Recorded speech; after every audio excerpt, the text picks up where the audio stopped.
Welcome back to फिल्मी loop. आज हम एक फ्रेंच कॉमेडी मूवी की कहानी आपके लिए लेकर आए हैं जिसका नाम है नेचुरल बॉर्न लायर। ये कहानी एक ऐसे इंसान की है जिसे झूठ बोलने की बहुत बुरी आदत होती है, जिससे उसके कलीग्स और फैमिली मेंबर्स सभी बहुत परेशान रहते हैं। लेकिन एक दिन जब वो सोकर उठता है तो अचानक उसके बोले हुए सभी झूठ सच में बदल जाते हैं और एक बहुत बड़ी मुसीबत उसके सामने आकर खड़ी हो जाती है। कहानी की शुरुआत में ऊंची ऊंची पहाड़ियों के बीच बने एक चर्च के अंदर पुजारियों की एक मीटिंग होती है, जिसमें वो सब इस बात को लेकर परेशान है कि दुनिया में कहीं एक ऐसा आदमी है जिसकी वजह से धरती की किसी एक ही लोकेशन पर झूठ का बहुत ज्यादा लोड पड़ रहा है, और अगर जल्दी उस इंसान को ढूंढकर सच के रास्ते पर नहीं लाया गया तो दुनिया का बैलेंस बिगड़ने से बहुत बड़ी तबाही आ सकती है। अब वो सब उस आदमी को ढूंढने के काम पर लग जाते हैं, जो कि कहीं और नहीं बल्कि उनसे कुछ ही दूर फ्रांस के नीस शहर में होता है। इस आदमी का नाम है जेरोम बेराडा, जिसे हर बात को बड़ा चढ़ाकर बताने की बुरी आदत है। वो बात बात पर कोई ना कोई झूठी कहानी जरूर बना देता है, चाहे उसे इस झूठ से कोई फायदा हो या ना हो। जैसे बाथरूम में नहाते हुए जब किसी का फोन आ जाता है तो वो ये नहीं कहता कि इस वक्त वो नहा रहा है, बल्कि कहता है कि वो अभी बात नहीं कर सकता क्योंकि उसके बाथरूम में बहुत ज्यादा पानी लीक हो रहा है, जिसके लिए उसने प्लम्बर को भी बुला लिया है।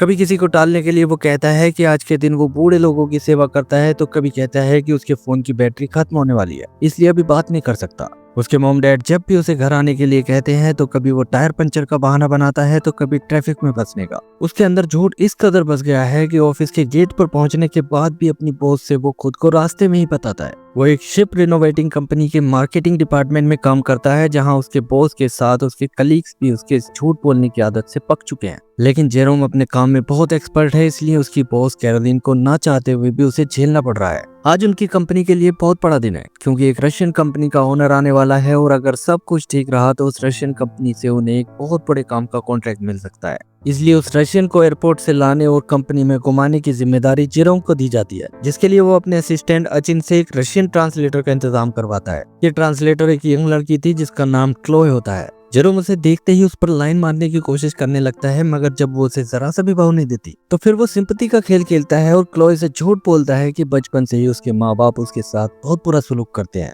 लेकिन वो कह देती है कि उसे काम पर पर्सनल लाइफ की बातें करना बिल्कुल अच्छा नहीं लगता और वो चीजों को पूरी तरह प्रोफेशनल रखना चाहती है। इसके बाद जेरोम कंपनी के वर्करों से मिलने शिपयार्ड पहुंच जाता है, जहां उसका बड़ा भाई थिबोल्ट और उसकी वाइफ वर्जिनी यहाँ के इंचार्ज होते हैं। वो दोनों जेरोम को वर्करों से मिलवाने ले चलते हैं, तो रास्ते में जेरोम एक और झूठ बोलता है कि जो नई ट्रांसलेटर क्लोए है वो पहली नजर में ही उस पर फिदा हो गई है और बात आगे बढ़ाने के लिए पागल हुई जा रही है। ये सुनकर उसका भाई और भाभी एक लंबी सांस लेते हैं, क्योंकि उसके ऐसे ऐसे झूठ सुनकर उनके कान पक चुके थे। अब वर्करों के पास पहुंचकर जेरोम उन्हें समझाता है कि ये कॉन्ट्रैक्ट मिलते ही कंपनी उनकी मांगों के बारे में जरूर ध्यान देगी, इसलिए तब तक वो खामोश रहे और उन रशियंस के सामने कोई भी ऐसी हरकत ना करे जिससे उन्हें शक हो जाए। लेकिन वर्करों को जेरोम की बात पर जरा सा भी भरोसा नहीं था, क्योंकि वो भी उस झूठे को अच्छी तरह जानते थे। इसलिए वर्करों का जो लीडर होता है वो उसकी बात मानने से मना कर देता है। इसके बाद जेरोम का भाई आज उसे अपने साथ अपने मॉम डैड के घर ले जाता है। यहाँ लंच के दौरान उसके मॉम डैड जब उसका हालचाल पूछते हैं तो वो कहता है कि मैं तो ठीक हूँ, लेकिन जो मेरी बॉस कैरोलिन है वो रशियंस के साथ इस डील को लेकर बहुत नर्वस और घबराई हुई है, इसलिए ये डील मुझे ही संभालनी पड़ेगी। ऐसे ही वो कई और भी झूठ बोलता है और सब के सब उसके इन झूठ को झेलते रहते हैं। लेकिन थोड़ी देर बाद वो उसे घर के गार्डन में ले जाते हैं, क्योंकि उसकी इस झूठ बोलने की आदत से तंग आकर आज वो ढंग से उसकी क्लास लगाने वाले थे। यहाँ वर्करों का वो लीडर जॉन और जेरोम का असिस्टेंट अचिन भी आया होता है, क्योंकि जॉन के बारे में उसने बोला था कि उसे उसके काम के बारे में कुछ भी नॉलेज नहीं है, और अपने असिस्टेंट को उसने काम पर सोने वाला बताया था। साथ ही अपने बड़े भाई थिबोल्ट को उसने एक लूजर बताया था जिसके साथ हमेशा कोई ना कोई गड़बड़ होती रहती है। और थिबोल्ट की वाइफ वर्जिनी के बारे में तो उसने हद ही कर दी कि वो उसके लिए बुरी तरह पागल है और उसके लिए थिबोल्ट को भी छोड़ना चाहती है, जबकि सच ये था कि वर्जिनी उससे ज्यादा किसी से नफरत नहीं करती। वो सब उसे समझाते हैं कि अब तो हद हो गई है, इसलिए ये झूठ बोलना छोड़ दो, वरना कहीं ऐसा ना हो कि अपनी इस आदत की वजह से तुम किसी ऐसी मुसीबत में फंस जाओ जिससे निकलना तुम्हारे लिए मुश्किल हो जाए। लेकिन जेरोम ये मानने को तैयार ही नहीं था कि वो झूठ बोलता है। उल्टा वो नहीं झूठा बताकर गुस्से में वहां से चला जाता है। इसके बाद रात को एक बार में बैठकर वो एक अनजान लड़की से लंबी लंबी फेंक रहा होता है कि तभी उन पुजारियों में से एक उसे ढूंढ निकालता है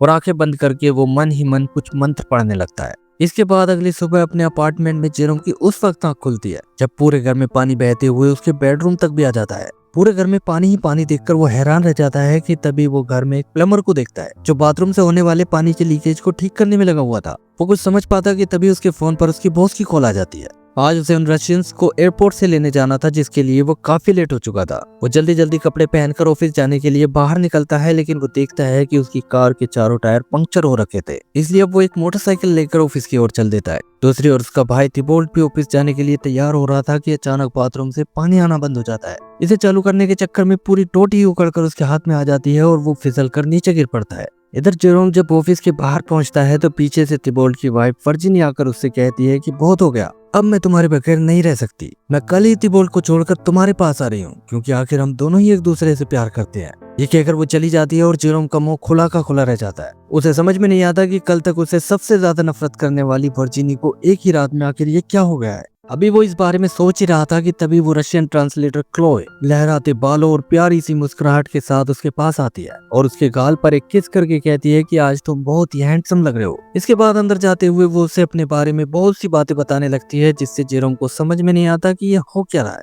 कल तक वो जरा सी भी पर्सनल बातें करने से मना कर रही थी और आज अपने बचपन तक के किस्से उसे सुना रही है। आखिर अंदर जाकर वो देखता है कि रशियन कंपनी का वो ओनर मिस्टर ओलेग अपनी असिस्टेंट के साथ खुद ही एयरपोर्ट से वहां आ गया था और बहुत गुस्से में था। जेरोम सॉरी कहकर उसे क्लोए के साथ शिपयार्ड जाने के लिए कह देता है और अपने असिस्टेंट से उन्हें शिपयार्ड तक ले जाने के लिए ड्राइवर भेजने के लिए कहता है। अब वो अपनी बॉस कैरोलिन को लेने उसके ऑफिस में जाता है, लेकिन अपनी खड़ूस बॉस को वो देखता है कि वो बहुत डरी सहमी एक कोने में छुपी बैठी है। जेरोम उससे रशियंस के पास चलने के लिए कहता है तो वो कहती है कि मुझसे ये नहीं होगा। वो कहती है कि मुझे समझ में नहीं आ रहा कि मैं उनसे कैसे बात करूंगी, इसलिए तुम ही जाकर जैसे भी हो उनसे डील कर लो। जेरोम अपने बॉस की ऐसी बचकानी बातें सुनकर बहुत हैरान होता है, लेकिन फिर भी वो किसी तरह उसे अपने साथ ले जाता है, क्योंकि वो बॉस है और उसके बिना ये डील नहीं हो सकती। अब वो बाइक से ही कैरोलिन को शिपयार्ड की ओर ले चलता है, लेकिन रास्ते में ट्रैफिक सिग्नल पर वो देखता है कि ड्राइवर का अरेंजमेंट ना हो पाने की वजह से उसका असिस्टेंट अचिन गाड़ी चला रहा है और बार बार उसे नींद की झपकी लग रही है। जेरोम उसे जगाता है और किसी तरह वो शिपयार्ड पहुंच जाते हैं। यहाँ वो मिस्टर ओलेग को एक यार्ड दिखाने ले जाता है, तो वहाँ उस यूनियन लीडर जॉन से मिस्टर ओलेग यार्ड के बारे में कुछ टेक्निकल बातें पूछने लगता है, लेकिन ये सारी बातें जो उनके सर के ऊपर से निकल जाती हैं। मिस्टर ओलेग को ये बात अच्छी नहीं लगती कि वर्करों का लीडर होने के बावजूद जॉन को अपने काम के बारे में कोई नॉलेज नहीं है, और वो गुस्से में अपने होटल की ओर चला जाता है। उसके जाने के बाद जेरोम अपनी बॉस कैरोलिन के ऊपर चिल्लाते हुए कहता है कि आखिर तुम्हें हो क्या गया है। अगर तुम्हारी नींद पूरी नहीं हुई है तो जाके अच्छी तरह सो जाओ, लेकिन कल हर हालत में तुम्हें ही उस रशियन को हैंडल करना होगा। ये सुनकर कैरोलिन जैसे रोने ही लगती है और वही कहते हुए चली जाती है कि मुझसे ये नहीं होगा। जेरोम भी अब गुस्से में वहां से चल देता है और चिल्लाने लगता है कि आखिर ये हो क्या रहा है। तभी सामने से उसका भाई थिबोल्ट कार लेकर उसके सामने आ जाता है और अपनी कार के ऊपर पड़े एक पूरे पेड़ को दिखाकर कहता है कि मेरे साथ ये हो क्या रहा है। रास्ते में मेरी चलती कार के ऊपर ये पेड़ गिर गया, उससे पहले मैं बाथरूम में फिसल कर गिरा और टंकी फुल होने के बावजूद रास्ते में गाड़ी का फ्यूल खत्म हो गया।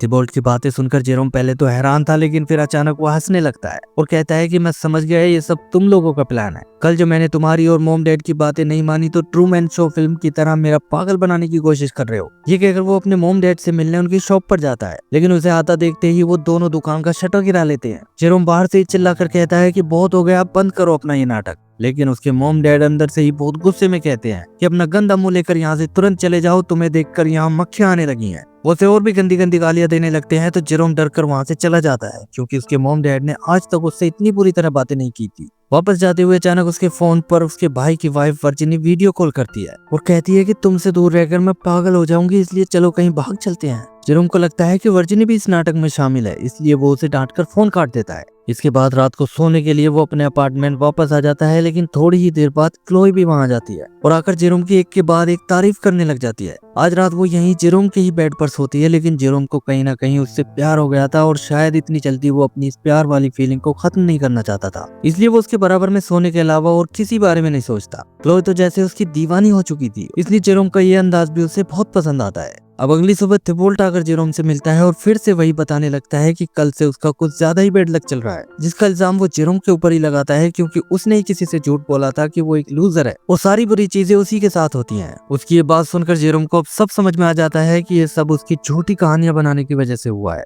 और जितने भी उसने झूठ बोले थे वो सब उसके लिए हकीकत में बदल गए हैं। लेकिन सवाल ये था कि इसे अब ठीक कैसे किया जाए, जिसके बारे में उसे कुछ भी समझ में नहीं आ रहा था। अब थिबोल्ट एक बार फिर से उसके ऊपर चिल्लाते हुए कहने लगता है कि बचपन में तुमने मुझसे झूठ बोला था कि हमारा पड़ोसी एक सीरियल किलर है, जिसकी वजह से आज तक मुझे उस पड़ोसी से डर लगता है। थिबोल्ट के ये बात कहते ही दोनों भाई एक दूसरे का मुंह देखते हैं और घबराकर तुरंत अपने मॉम डैड के घर की ओर चल देते हैं, क्योंकि वो समझ गए थे कि दूसरे सभी झूठ की तरह जेरोम का ये झूठ भी सच हो सकता है कि उनका पड़ोसी एक सीरियल किलर है और उससे अब उनके मॉम डैड की जान को खतरा भी हो सकता है। यहाँ से उनके मॉम डैड का घर काफी दूर था, इसलिए रास्ते में थिबोल्ट अपनी वाइफ वर्जिनी को कॉल करके कहता है कि चेक करके बताओ मॉम डैड को कुछ हुआ तो नहीं है। लेकिन वर्जिनी चेक करने के लिए साफ मना कर देती है, क्योंकि जेरोम के लिए वो इतनी पागल हो चुकी थी कि उसकी तस्वीर का टैटू अपनी कमर पर बनवा रही थी। आखिर किसी तरह दोनों भाई घर पहुंच जाते हैं तो उनके डैड दरवाजा खोलते हैं। उन्हें सही सलामत देखकर थिबोल्ट उनके गले से लग जाता है तो वो बहुत खुश होते हैं। लेकिन फिर जब जेरोम भी उनके गले लगने की कोशिश करता है तो वो उसे झटक देते हैं और बहुत ही गुस्से में कहते हैं कि दूर रहो मुझसे। जेरोम को ये सब बहुत बुरा लगता है, हालांकि वो समझ तो गया था कि ये सब उसके झूठ बोलने की वजह से हो रहा है। उसने ही क्लोई को इम्प्रेस करने के लिए झूठ बोला था कि उसके मॉम डैड बचपन से ही उसके साथ बहुत बुरा बर्ताव करते हैं। अंदर उसकी मॉम भी उससे ऐसे ही गुस्से में बातें करती है और खाना भी उसे लगभग फेंक कर देती है, जबकि थिबोल्ट से वो दोनों ही बड़े प्यार से बातें कर रहे थे। यहाँ तक कि किसी बात पर जब थिबोल्ट की जगह जेरोम जवाब दे देता है तो फिर उनका गुस्सा फट पड़ता है और वो कहते हैं कि तुमसे किसने कहा बीच में बोलने के लिए। उसके डैड तो यहाँ तक कह देते हैं कि मुझे तो शक है कि तुम मेरे ही बेटे हो, जिससे जेरोम से भी अब रह नहीं जाता और वो कह देता है कि आप मुझसे इस तरह कैसे बात कर सकते हो। लेकिन उसके थोड़ा तेज आवाज में बोलते ही उसके डैड गुस्से में ऐसे खड़े हो जाते हैं जैसे उसे पीटने वाले हों। उसकी मॉम भी अब चिल्लाकर कहती है कि चुपचाप अपने रूम में जाकर पड़े रहो। जेरोम अपने रूम में आ जाता है और अपने रूम की हालत देखकर उसे बहुत दुख होता है, क्योंकि उसके मॉम डैड ने इसे घर का कबाड़ रखने की जगह बना रखा था। पीछे से अब थिबोल्ट आकर उससे कहता है कि तुम बिल्कुल पागल हो क्या? तुम्हें किसी से ये कहने की क्या जरूरत थी कि मॉम डैड तुम्हारे साथ बुरा बर्ताव करते हैं? उन्होंने तो हम दोनों से कभी तेज आवाज में भी बात नहीं की। जेरोम मुंह लटकाकर बैठ जाता है और कहता है कि शायद उसे कोई श्राप लग गया है। थिबोल्ट कहता है कि अगर ये कोई श्राप है तो इसे ठीक करने का भी कोई ना कोई रास्ता जरूर होगा। वो दोनों ये बातें कर ही रहे थे कि तभी दरवाजे की घंटी बजती है और दरवाजा खोलने पर वो देखते हैं कि ये उनका वही पड़ोसी पॉल होता है, जिसके बारे में जेरोम ने बचपन में झूठ बोला था कि वो एक सीरियल किलर है। दोनों भाई उसे देखकर डरने लगते हैं और पॉल भी बिना कोई देर किए उन पर एक कटिंग मशीन से हमला करने लगता है। दोनों भाई उससे बचकर भागने की कोशिश करते हैं, लेकिन पॉल ने पहले ही पूरा घर अंदर से लॉक कर दिया था। अब थिबोल्ट को पीछे करके जेरोम पॉल से अकेले ही लड़ने लगता है, क्योंकि थिबोल्ट का तो ऐसा बैड लक चल रहा था कि हर उड़ता तीर उसे ही आकर लग रहा था। आखिरकार किसी तरह जेरोम पॉल को गिराकर बेहोश कर देता है, लेकिन वो देखता है कि पॉल से लड़ाई के दौरान उसी की फेंकी हुई छोटी कुल्हाड़ी थिबोल्ट के सीने में जा लगी है, जिससे खून बहने से वो बेहोश हो जाता है। थोड़ी देर बाद पुलिस आकर पॉल को पकड़ कर ले जाती है और थिबोल्ट को भी एक एम्बुलेंस में ले जाया जाने लगता है। जेरोम भी उसके साथ जाने की कोशिश करता है, लेकिन उसके मॉम डैड गुस्से में कहते हैं कि दूर हट जाओ हमारे बेटे से और जिंदगी में कभी हमें अपनी शक्ल मत दिखाना। ये कहकर वो थिबोल्ट को अस्पताल की ओर ले जाते हैं और जेरोम परेशान चेहरा लिए वहीं खड़ा रह जाता है। अपने मॉम डैड का अपने लिए ये बर्ताव उसके दिल को छलनी किए जा रहा था, क्योंकि उसके झूठ ने उसके प्यार करने वाले माँ बाप को उससे बहुत दूर कर दिया था। रात को वो क्लोए से मिलता है तो वो कहती है कि अपने मॉम डैड की बातों से दुखी होने की कोई जरूरत नहीं है, क्योंकि वो बचपन से ही तुम्हारे साथ बुरा बर्ताव करते हैं। क्लोए ऐसा इसलिए कह रही थी क्योंकि जेरोम ने अपने मॉम डैड के बारे में झूठ उसी से तो कहा था, लेकिन क्लोए के मुंह से अपने मॉम डैड की बुराई जेरोम को बिल्कुल भी अच्छी नहीं लगती और वो थोड़ा गुस्से में कहता है कि मेरे मॉम डैड मुझे बहुत प्यार करते हैं और मैं भी उनसे उतना ही प्यार करता हूँ। अब वो शांत होकर क्लोए को बता ही देता है कि उसने अपने मॉम डैड के बारे में झूठ बोला था कि वो उसके साथ बुरा बर्ताव करते हैं। ये कहकर वो क्लोए से माफी मांगता है और इस तरह आज पहली बार वो अपने झूठ को झूठ मानकर उसका पछतावा करता है। क्लोए कहती है कि वो इतना झूठ बोलता ही क्यों है, जिस पर जेरोम उसे बताता है कि उसने सबसे पहला झूठ तब बोला था जब बचपन में एक दिन वो स्कूल मैच में बुरी तरह हार कर आया था। उस दिन वो बहुत दुखी था, लेकिन अपने हारने की खबर सुनाकर वो अपने मॉम डैड को भी अपने साथ दुखी नहीं करना चाहता था, क्योंकि उसके भाई थिबोल्ट की तबीयत बिगड़ने से पहले ही बहुत परेशान थे। इसलिए उस दिन उनके पूछने पर उसने झूठ बोल दिया था कि वो स्कूल से जीत कर आया है और मैच में सबसे ज्यादा गोल भी उसी ने किए हैं।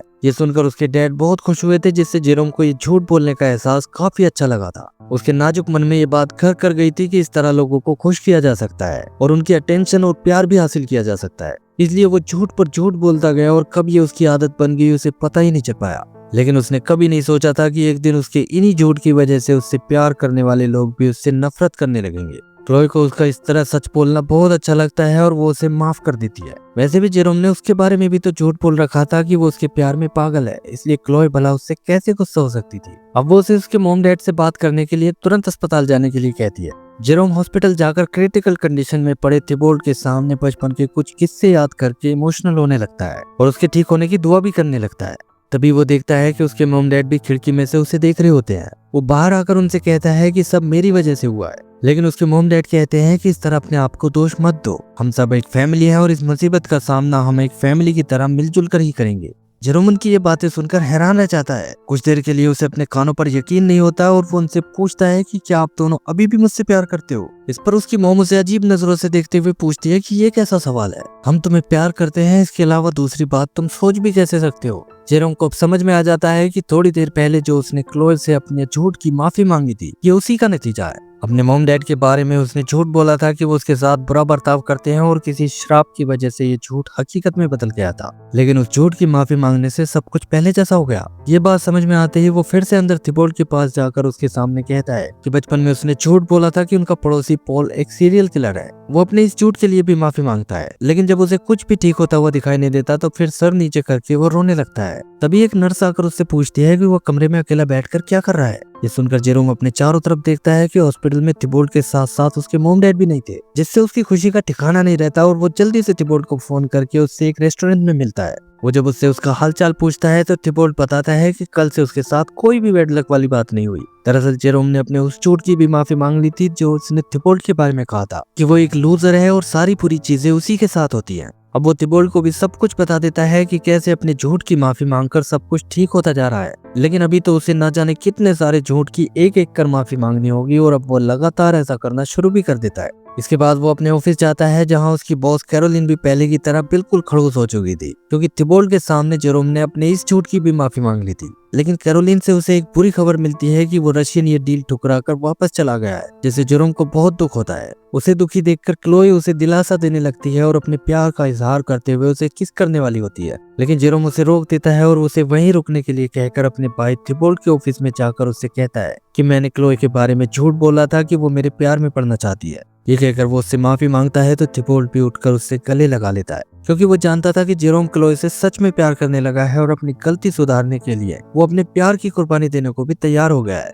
वैसे भी उसने थिबोल्ड की वाइफ के बारे में बोले उस झूठ की भी माफी मांग ली थी कि वो उसके लिए थिबोल्ड को भी छोड़ना चाहती है, जिससे उन दोनों की लाइफ में भी सब कुछ ठीक हो गया था। अब जेरोम क्लोए के पास आता है तो वो वही पहले की तरह नजरें चुराते हुए उससे कहती है कि मेरा काम पूरा हुआ, अब मैं जा रही हूँ। जेरोम उसे कुछ नहीं बताता, लेकिन क्लोए को जाते हुए कुछ अजीब लगने लगता है। वो बार बार उसकी आंखों में देखने लगती है, लेकिन आखिर में वो वहां से चली ही जाती है। जेरोम भी सर झुकाकर अपने मॉम डैड के घर आ जाता है और खुशी खुशी घर के गार्डन में उनके साथ लंच करता है, जहाँ उनका पड़ोसी पोल भी आकर उनके साथ काफी मजाक करता है। जेरोम ने आज एक भी झूठ नहीं बोला था, जिससे उसके मॉम डैड बहुत खुश थे। जेरोम भी अपने मॉम डैड का प्यार देखकर काफी सुकून में था, क्योंकि उनकी सिर्फ 2 दिन की ही नफरत ने उसे अंदर से तोड़कर रख दिया था। अब वो काम से कुछ दिन का ब्रेक लेने का फैसला करता है और इस दौरान जो भी उसे याद आता रहता है वो अपने उस झूठ की माफी मांगता रहता है। इस तरह 6 महीने बीत जाते हैं और एक दिन क्लोए का पता लगाकर वो उससे मिलने जाता है। क्लोए एक जगह कुछ रशियन टूरिस्ट को घुमाने के काम पर थी और माइक पर उन्हें इस जगह के बारे में कुछ समझा रही थी। अचानक जेरोम उसके पास जाता है और उससे माइक लेकर सबके सामने कहता है